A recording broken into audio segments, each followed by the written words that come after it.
Rasulullah nih Pak.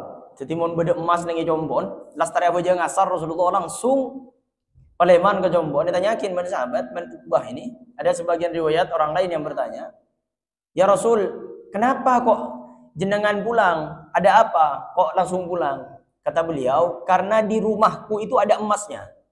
Aku tak mau emas ini bermalam di rumah saya. Aku harus keluarkan.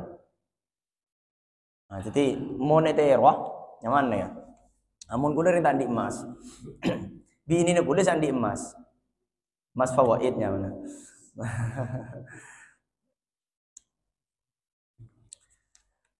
Jadi ini Rasulullah Pak. Mengingat hadis yang tersebut pada halaman 158 untuk memberi makan kepada orang miskin dan memiliki hadis radhiyallahu an dari Ali radhiyallahu an bahwasanya Abbas bin Abdul Muthalib pernah bertanya kepada Nabi sallallahu alaihi wasallam tentang mengeluarkan zakat sebelum waktunya. Ketina pohokomah mengeluarkan zakat sebelum waktunya. Maka Nabi sallallahu alaihi wasallam telah mengizinkan diriwayatkan oleh 5 imam kecuali Nasa'i. 5 imam berpendapat boleh mengeluarkan zakat sebelum waktunya, dicicil Pak boleh. Tapi ini Imam An-Nasa'i tidak membolehkan. Jadi syaratnya kata Imam An-Nasa'i harus nyampe 1 haul. Memiliki riwayat dari Imam Bukhari dan Muslim dari Mu'ad tatkala diutus Nabi sallallahu alaihi wasallam berpesan, "Pungutlah zakat dari orang-orang kaya mereka dan berikanlah kepada orang-orang fakir mereka." Kemudian ada hadis yang meriwayatkan Amir bahwa Nabi sallallahu alaihi wasallam bersabda, "Sedekah kepada orang-orang miskin itulah suatu amal, tetapi sedekah kepada sanak kerabat itu terhitung sebagai sedekah dan sebagai pengekal kerabat." Dan juga hadis Nabi sallallahu alaihi wasallam ketika ditanya oleh Zainab istri Ibnu Mas'ud dan seorang wanita dari sahabat Ansor, apakah diperkenankan sedekah kepada suami? Ini ada pertanyaan, apakah diperkenankan sedekah kepada suaminya? Bahwa yang demikian itu berpahala 2, pahala kerabat dan pahala sedekah. Memiliki hadis Nabi sallallahu alaihi wasallam dari Abu Rafi, yaitu budak Rasulullah sallallahu alaihi wasallam mengutus seorang laki-laki dari suku Bani Makhzum untuk memungut zakat. Maka berkata orang itu kepada Abu Rafi, "Kawinilah saya agar engkau dapat sebagian daripadanya." Maka Abu Rafi berkata, "Tidak, biarlah aku menghadap Rasulullah SAW dahulu untuk bertanya." Kemudian ia pergi bertanya. Jawab Rasulullah SAW, "Sesungguhnya zakat itu tidak dihalalkan bagi kami, dan sesungguhnya budak suatu kaum itu terhitung sebagai mereka." Diriwayatkan oleh 5 imam kecuali Ibnu Majah. Nah, ini ada hadis yang terakhir untuk hadis zakat di himpunan putusan tarjih. Nanti saya akan detailkan masalah pertanyaan-pertanyaan detail tentang zakat ditanya jawab. Wa ma atakumur rasulu fakhudhu. Nah, ini ayat, maaf, di Quran surah Al-Hasr di ayat yang ke-7. Wa ma atakumur rasulu fakhudhuhu wa ma nahakum anhu fantahu wattaqullaha innallaha syadidul iqab. Dan segala apa yang dibawakan kepadamu oleh Rasul itu, kata Allah, apa saja yang dibawa oleh Nabi SAW, baik dari ritual ibadah Pak, kemudian cara sosialnya, cara zakatnya, maka kata Allah Subhanahu wa taala, maka ambillah juga segala apa yang kamu cegah olehnya, dan juga apapun yang dicegah oleh Nabi SAW, maka kamu jauhilah dan bertakwalah kepada Allah. Maksudnya takutlah kepada Allah. Innallaha syadidul iqab. Karena Allah sangat pedih siksaannya. Maka apapun yang diperintahkan oleh Rasul sallallahu alaihi wasallam, semuanya kalau kita contoh maka tidak akan ada yang rugi dari kita. Ini masalah zakat. Ada pertanyaan masalah zakat berlian. Nanti pegawai Pak, ini penting, zakat berlian kok ada sandi berlian ya. Sobung, mun sobung sandi dilewati saja. Bismillahirrahmanirrahim. Zakat bagi pegawai. Nah, ini rata-rata pegawai. Bismillahirrahmanirrahim. Ada pertanyaan, apakah gaji pegawai negeri atau pegawai swasta sebagai pendapatan dikenakan zakat? Kalau dikenakan zakat, berapa zakatnya dan batas berapa dan kena zakat berapa? Kemarin kita akan di materi kita, bagi yang tak jepok silahkan ditonton videonya karena mau diulang boleh tak dengar ini kan. Mak lain nyampung kan. Baik, masalah zakat kemarin tidak ada di zaman Rasulullah, tidak ada zakat bagi pegawai karena di zaman Rasulullah masih belum ada pegawai. Kayak sekarang enggak ada. Jadi yang ada kemarin hanya hewan ternak, kemudian emas, kemudian perak pada emas. Nah boleh Pak. Riwadin kelopai Pak. Sawah, hasil tanaman. Sana apa ponku? Mungkin boleh kelopai. Jadi yang kantor Chan Pak Chan katanya Pak Hanafi, Ustaz cak bahas Ustaz tani, reng kantor yang kejoran subung sandi tani. Subung sandi sampai yang tak ngoan sampai. Baik. Kalau tidak kalau dikenakan zakat, berapa zakatnya dan batas berapa yang kena zakat? Kalau tidak, adilkah petani, pedagang, peternak saja yang dikenakan zakat? Sedang pegawai pada abad ke-20 ini hidupnya lebih cukup, terutama para profesional seperti dokter, konsultan, akuntan, apoteker, dan sebagainya. Nah pertanyaan ini, dulu kan yang kena zakat petani, sedangkan petani sekarang dengan pegawai itu lebih besar gajinya pegawai. Ya, kok petani Pak?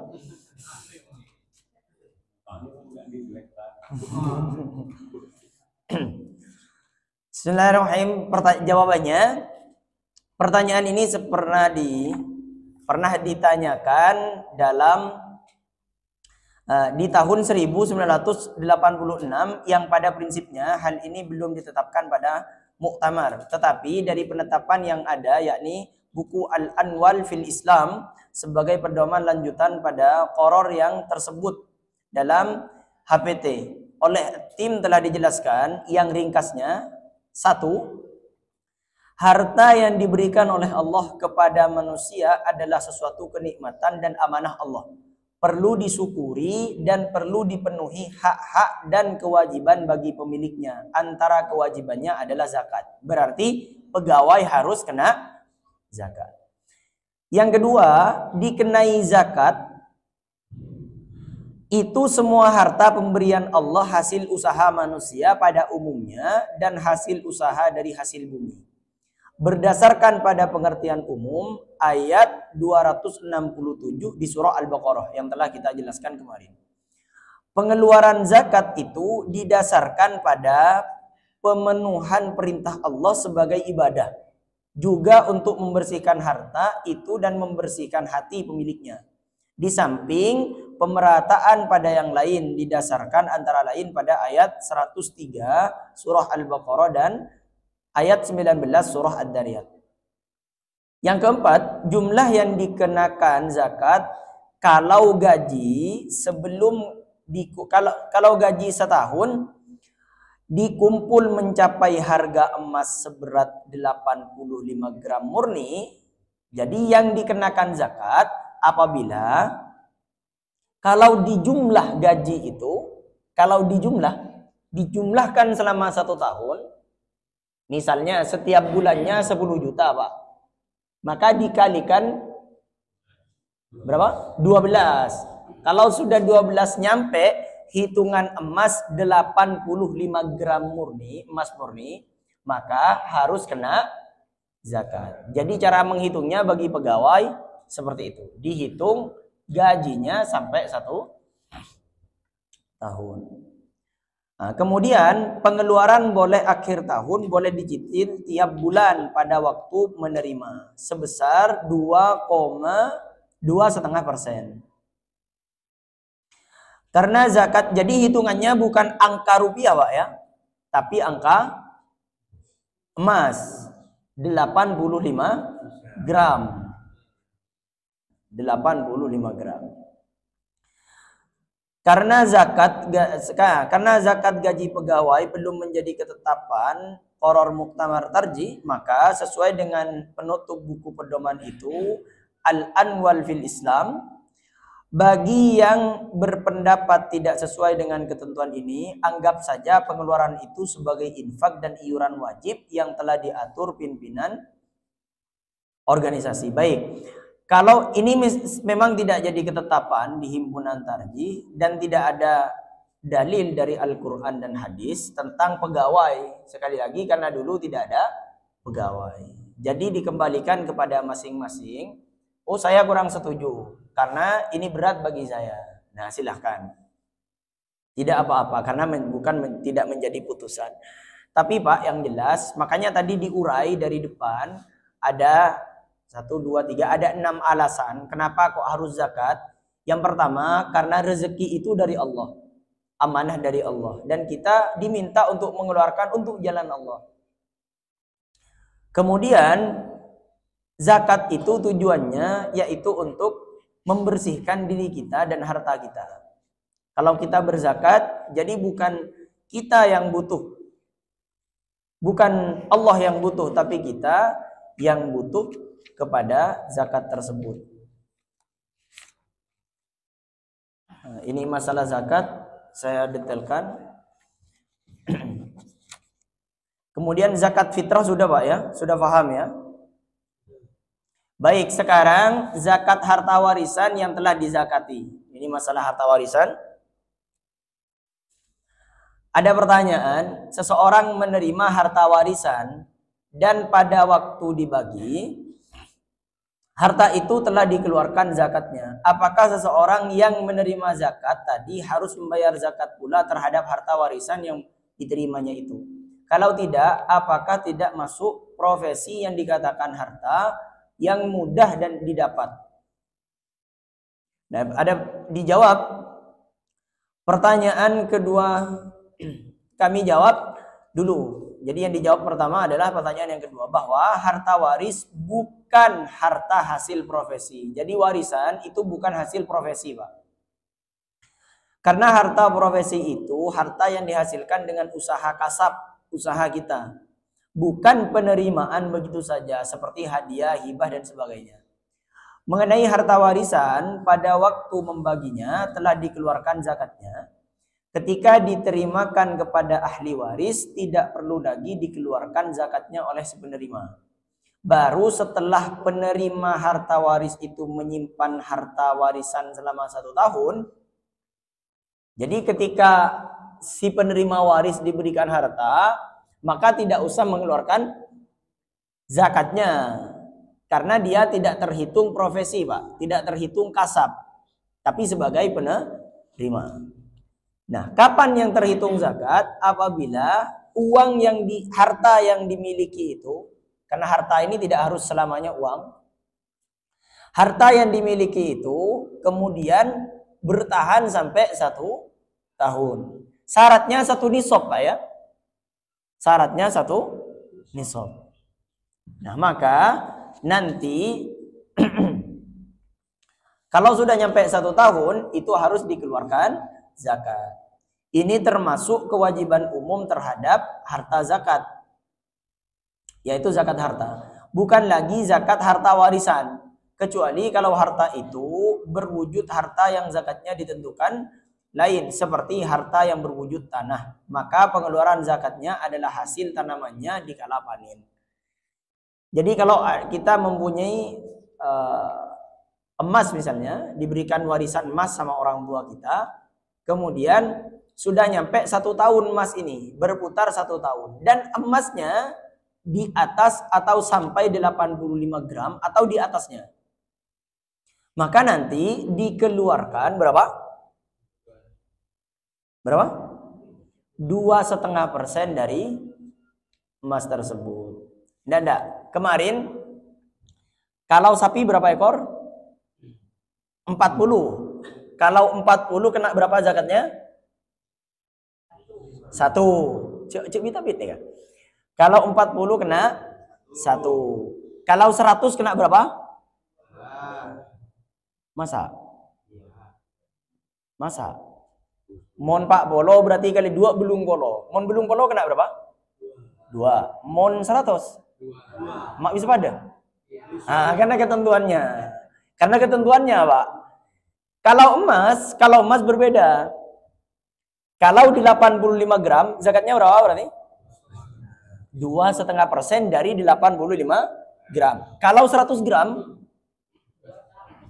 2,5% dari 100 gram. Jadi berbeda dengan dengan kambing kemarin, Pak. Paham ya? Hitungannya 2,5% dari jumlahnya.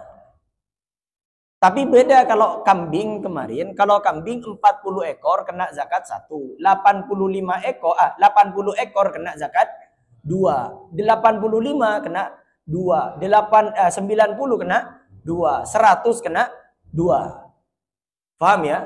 Jadi mau nandi embi cek sampai 2,5%. Lober, Pak. Paham. Baik. Ini takutnya beda soalannya ke sampean. Misalnya takut beda tetangke, kan biar nurut kajian masalah zakat nih kan. Sana pongku zakat kambing, kulandi kambing 2,5%. Wah berat, Pak. Ini cek tak borok nih kan. Cek tak borok. Nah, kalau tanah itu berbeda lagi. Kalau tanah kena berapa? Hasil tanaman.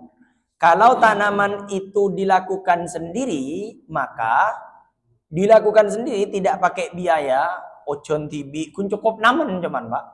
Kun cukup namen, ojon tibi, nyaman tibi, makai polong, nanti zakatnya kena 10%. Kalau misalnya pakai pekerja, kemudian masih butuh air, listrik misalnya, maka kena 5%. Zakat ini yang kedua, zakat harta benda tetap. Pertanyaannya, wajibkah dizakati benda tetap seperti mobil, tanah dan sebagainya? Kewajiban zakat bukan ditentukan sifatnya. Jawabannya adalah apakah benda itu tetap atau tidak tetap. Tetapi pada kedudukan benda itu, misalnya harta itu berkedudukan sebagai harta perdagangan atau harta yang digunakan untuk peralatan sehari-hari, untuk keperluan mencukupi hidupnya sehari-hari. Mobil umpamanya, orang yang mempunyai mobil, kalau mobil itu sebagai harta dagangan, maka mobil itu sebagai harta yang perlu dizakati. Mau nanti mobil sebagai pada gengah, maka wajib dizakati. Di selain kasus, kalau mobil sebagai modal dalam mendapatkan hasil untuk dikumpul seperti mobil taksi misalnya, hasil dari mobil sebagai inventaris dizakati pada waktu mencapai batas 1 tahun sejumlah 2,5%. Dan selanjutnya, menurut yang tersebut dalam Al-Anwar fil Islam, di halaman 20, pada tiap akhir tahun dizakati 2,5% dari harta itu. Kecuali alat perlengkapan inventaris yang pernah dizakati yang pernah dizakati tadi tak perlu dizakati lagi. Kasus yang lain, kalau memiliki mobil sebagai alat transport kita sehari-hari untuk memenuhi keperluan hidup kita dalam masyarakat, untuk pergi ke kantor misalnya, untuk pergi sholat Jumat, untuk pergi silaturahim, kalau mobil digunakan seperti ini, maka tidak perlu dizakati sebagaimana rumah yang kita diami didiami kita itu tidak perlu dizakati. Rumah yang untuk didiami itu tidak dizakati, Pak. Itu sambian mau ke boy rumah aja rajin misalnya. Ini tidak ada zakat. Karena ditempati sendiri. Nah, kalau dikoskan itu kena zakat, dikontrakkan kena zakat. Kalau untuk diri kita tidak kena zakat. Kemudian zakat diberikan kepada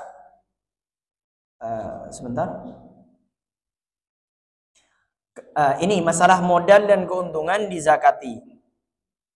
Apakah pokok atau modal dagang wajib dizakati setiap tahun? Ini bagi yang punya usaha.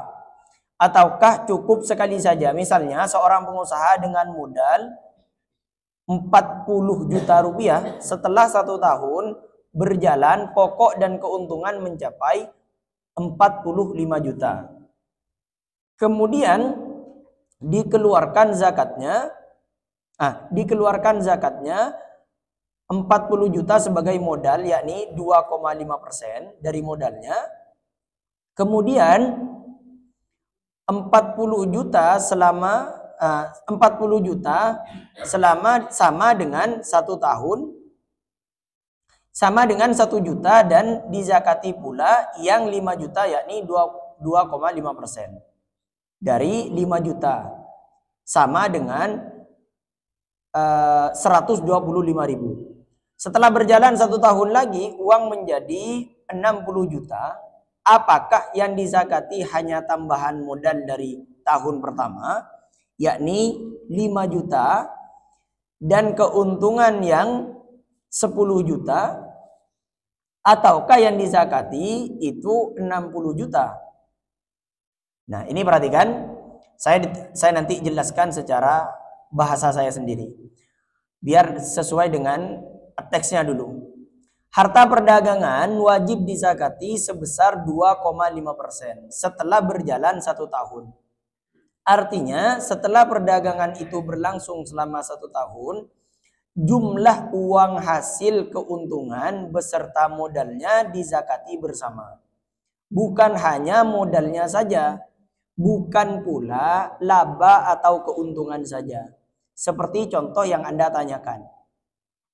Kalau seorang berdagang dengan 40 juta, kalau orang berdagang dengan modal 40 juta, setelah berjalan 1 tahun, modal 40 juta, berjalan 1 tahun.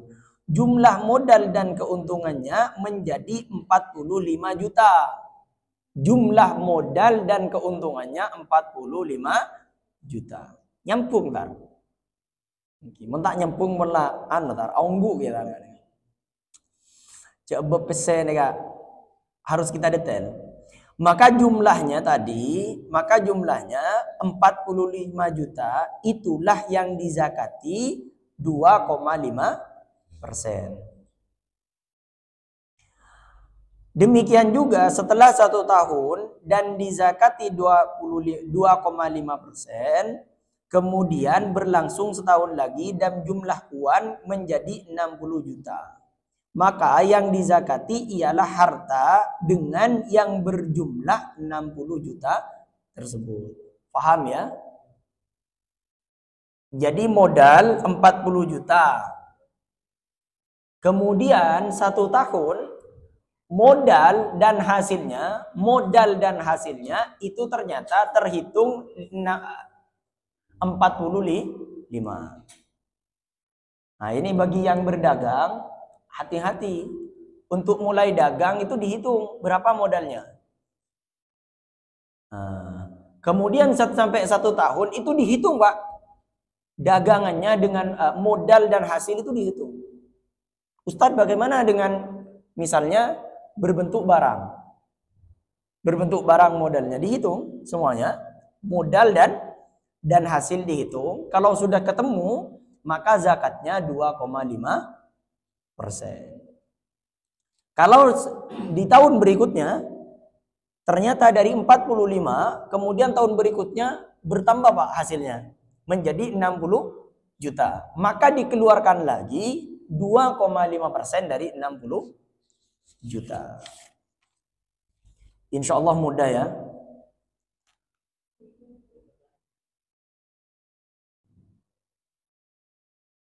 Nah, ini zakat harta yang dihutang dan pinjaman. Ini sekali lagi, ini ada pertanyaan kemarin masalah zakat pinjaman. Baik, pertanyaannya, saya seorang pedagang, punya modal 15 juta.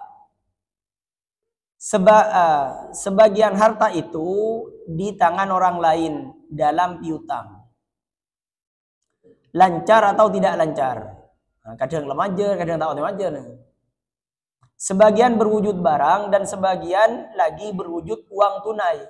Perlu diketahui bahwa modal 15 juta itu sebagian harta pinjaman. Sebagian 15 juta itu bukan 100%, tapi masih ada pinjaman.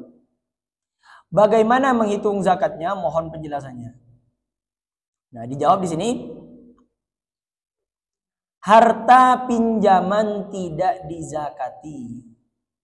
Sehingga modal 15 juta dikurangi hutang. Harta pinjaman tidak dizakati. Sampean misalnya punya usaha, kemudian sampean pinjam. Sampean pinjam, kemudian dikurangi pinjaman itu. Jadi pinjaman itu tidak kena zakat. Ditambah keuntungannya, itulah yang dikeluarkan zakatnya.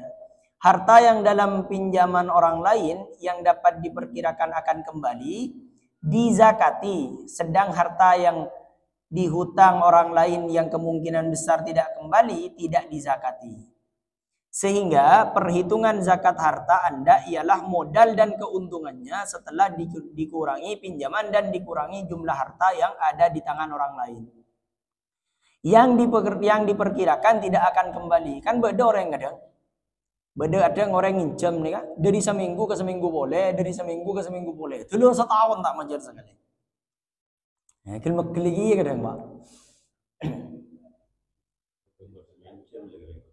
Kadang pasti main jam ke lero. Kalau pernah main jam ke orang, taki seminggu aki, taki boleh. Seminggu aki, terus seminggu. Dulu setahun nih ke seminggu. Seminggu. Bayangkan sana apa kali gue nak ini. Tidak lesuki ya. Nah, tapi perhatikan Pak, perkara kita ikan aja orang.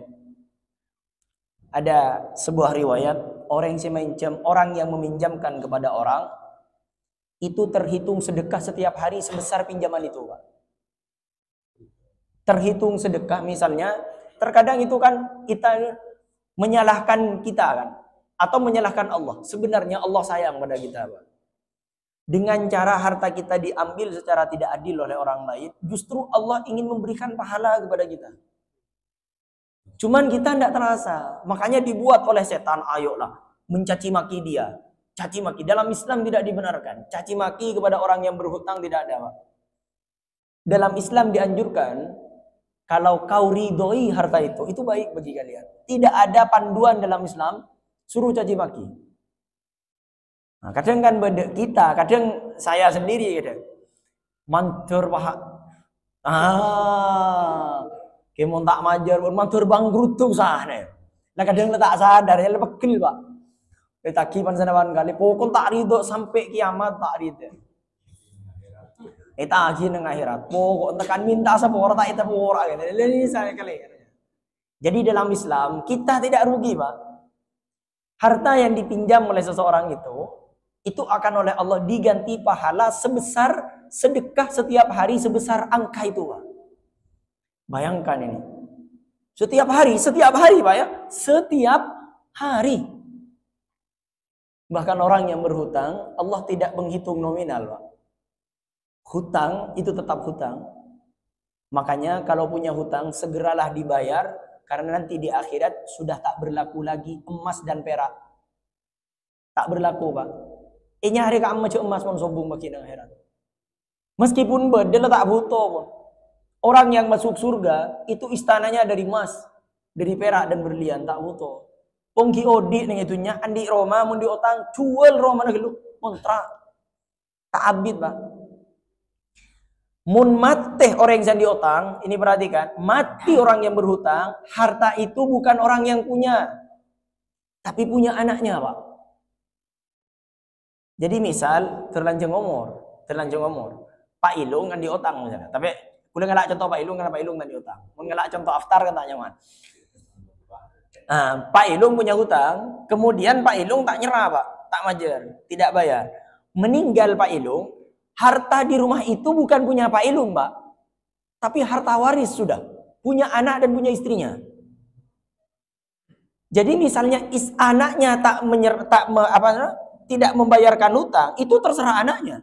Karena harta itu bukan punya Pak Ilung sudah, tapi punya anak. Pak Hamdan misalnya punya hutang.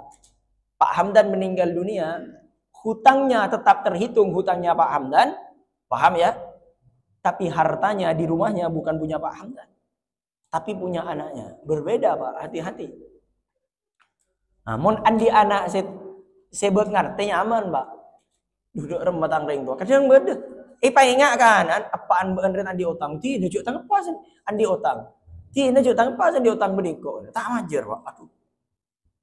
Candreng matur tepak ke anak apaan nih. Lopot nih.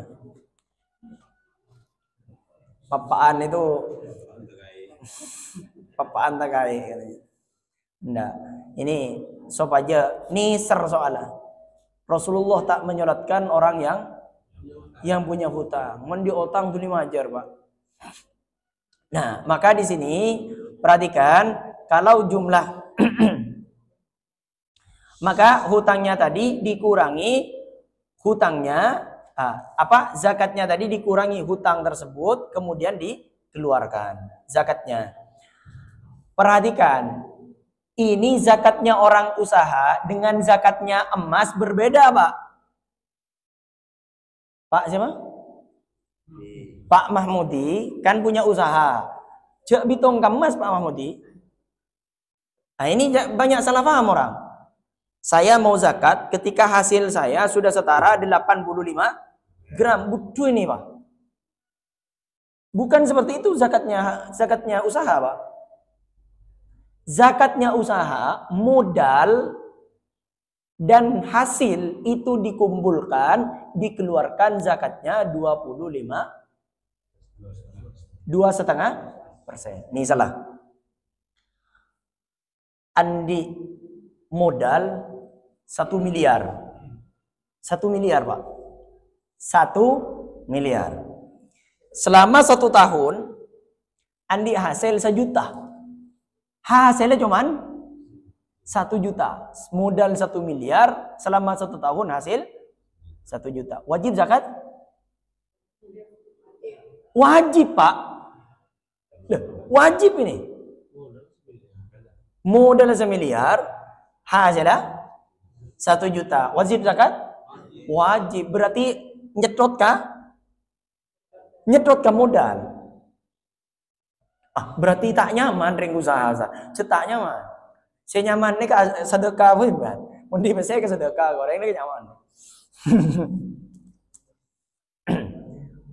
Berarti kalau 1 miliar, anggaplah 1 miliar kemudian dapat hasil 1 juta. Kena zakat berapa berarti? Iya, jumlahnya berapa berarti?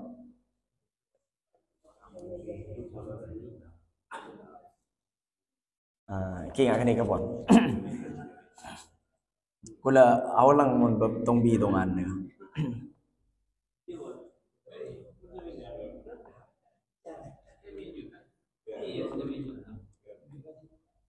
Bamak sa gami juta. 1 juta niya maribitong.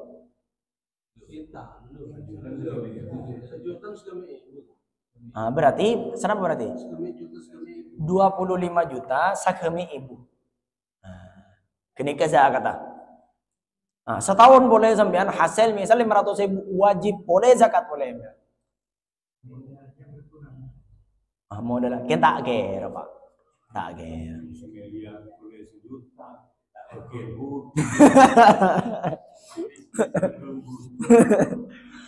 Tak anten maksudnya tak kok beda kejadian tapi tak kira Pak.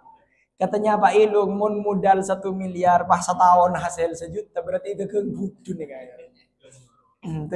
Tegang nyorot. Berarti kayak tak muka sekali tuh kun nih kan. muka 1 hari selama 1 tahun. Kun muka sekalian mau oleh hasil 1 juta. Berarti benih usaha nih kayaknya. Jadi mun zakatnya dagang nikah 2,5% modal plus hasil. Kemudian nih. Wajib zakatkah penghasilan RPA 150.000 per bulan, wajib zakat 150.000 per bulan. Nah, ini ada pertanyaan dari seseorang. Yang saya ketahui dalam himpunan putusan tarjih diterangkan zakat fitrah, zakat ternak, zakat perhiasan, zakat hasil bumi. Zakat fitrah dan hasil bumi sudah saya laksanakan. Sedang zakat perhiasan dan zakat ternak tidak punya. Jadi tak saya jalankan. Ya, jangan tak andi tak kira zakat. Yang ingin saya tanyakan, apakah guru yang hasilnya 150.000 per bulan harus membayar zakat, dan kalau harus membayar bagaimana caranya? Berapa jumlahnya? Dan diberikan kepada siapa? Mon 150.000 sebulan. Dalam himpunan putusan tarjih memang belum tercantum zakat gaji atau pendapatan yang sifatnya hasil profesi, karena belum dibicarakan dalam muktamar tarjih, hingga belum dimuat dalam himpunan putusan tarjih, juga belum dimuat dalam sebuah buku keputusan muktamar. Maka di sini pokoknya hasil gaji yang setelah dikumpulkan selama 1 tahun mencapai jumlah seharga emas 85 gram, dikeluarkan zakatnya sebanyak 2,5%. Namun demikian ini belum terjadi di tim putusan tarjih. Jadi berbeda dengan profesi, Pak. Zakat profesi dengan modal usaha berbeda, Pak ya. Berbeda. Kalau profesi guru misalnya, dokter misalnya, itu tak dihitung modal. Karena itu profesi. Maka yang dihitung gajinya dikumpulkan selama 1 tahun.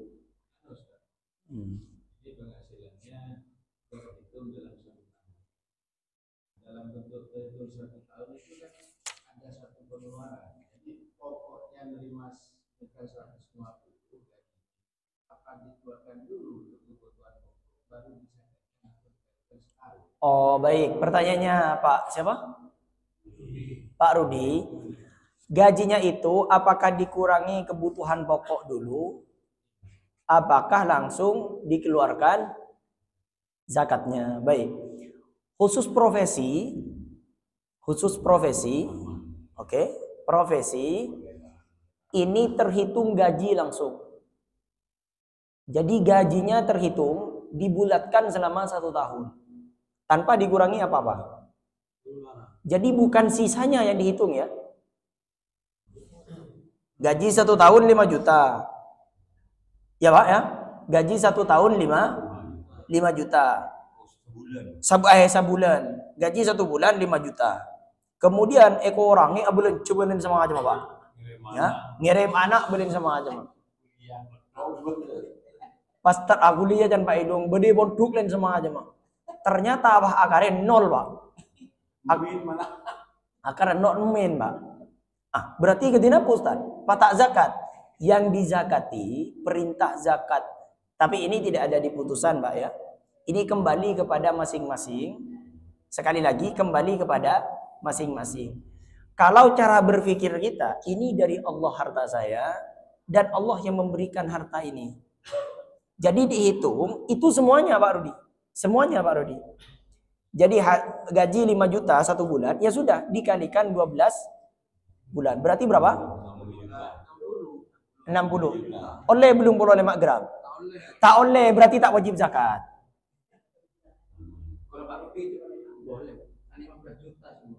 Oh, Pak Rudi boleh. Gaji Pak Rudi 15 juta. Berarti berapa berarti? Mon 15 15 kali dulu. Kalau patokannya 85 gramnya, kalau harganya 16 1,5 1.500.000. Enggak, berbeda. Emas itu berbeda. Kadang oh, ya.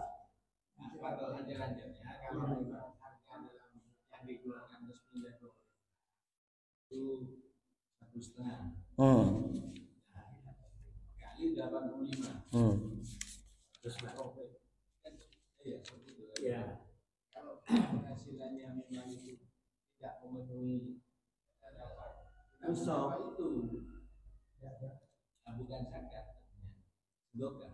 sedekah. ya. Sedekah. Jadi yang dikatakan zakat, perhatikan Pak, ada zakat, ada infak, ada sedekah. Zakat itu harus satu nisab. Ketentuan tadi. Baik ya. Kemudian harus haul 1 tahun. Jadi kalau tidak haul, tidak 1 tahun, maka tidak terkena zakat. Tadi 5 imam yang tadi itu membolehkan, misalnya Pak Rudi, gajinya sudah 1 tahun, ini pasti sudah kena 1 nisab misalnya.